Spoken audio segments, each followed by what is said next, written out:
Since entering the aerospace industry in 1986, Bombardier has grown to become the world's third largest supplier of civil aircraft. Spearheading this tremendous growth is the spectacular twin success of the Challenger wide-body business jet and its offspring, the revolutionary 50-passenger Canadair regional jet airliner. The Challenger, which had its first flight 20 years ago, set new standards for large jet cabin comfort, quiet operation, customer support, and value. These standards still remain unchallenged today, with 435 Challenger aircraft of all versions delivered to corporate and government leaders in more than 40 countries worldwide. In December 1998, Bombardier will deliver its 100th Challenger 604, which is not only the best-selling jet in its category, but is also the fastest-selling Challenger model yet. These hallmarks of success can be traced back to the efforts of a group of dedicated and talented specialists here at Canadair.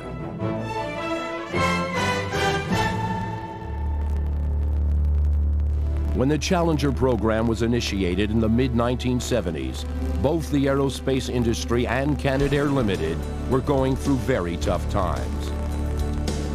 Looking to the future, a group of Canadair executives, led by President and CEO Fred Kearns and Engineering VP Harry Halton, foresaw the need for a new generation of executive jets.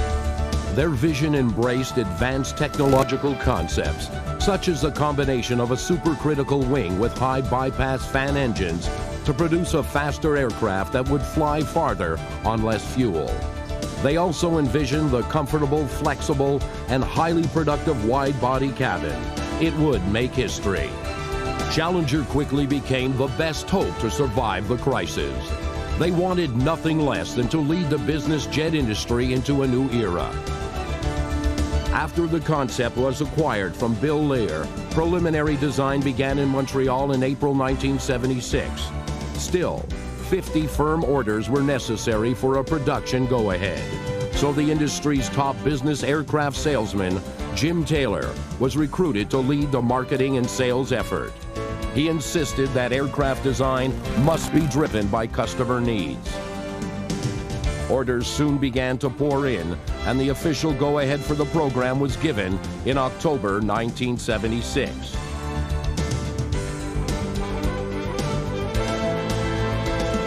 A tight schedule was dictated by a race with the competition against time. Pressure on design and engineering employees was enormous. But teamwork and dedication persevered.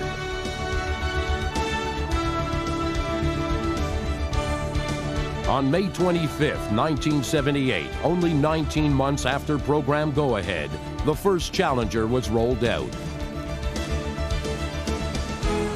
5,000 people were present. The Challenger was impressive, state-of-the-art. It was the first wide-body business jet, and it had been designed to the highest standards of safety and reliability ever specified.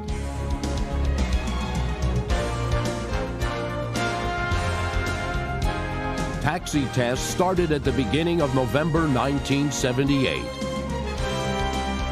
On the clear, unusually warm morning of November 8, 1978, Doug Atkins and serial number 1001 were ready to go.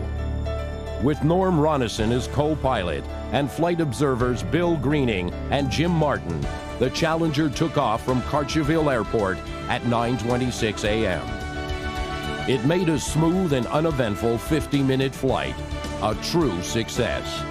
It flew another 45 minutes in the afternoon, and by the end of the first week, it had logged 9 hours, 18 minutes in all. Arguably, it was the most jubilant and important day in the history of Canadair, signaling its metamorphosis from military to civil aircraft production.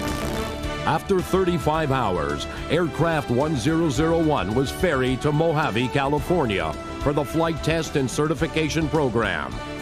After vigorous testing to the highest possible safety standards, the Challenger 600 received its type approval from the Canadian Department of Transport on August the 11th, 1980, and from the U.S. FAA on November 7, 1980. Customer deliveries soon followed, and the rest is aviation history. Today, we celebrate the 20th anniversary of Challenger's milestone first flight, and also pay tribute to the hundreds of Canadair employees whose expertise, determination, and teamwork gave birth to an aircraft that would save a company and evolve into a corporate cornerstone for a transportation giant.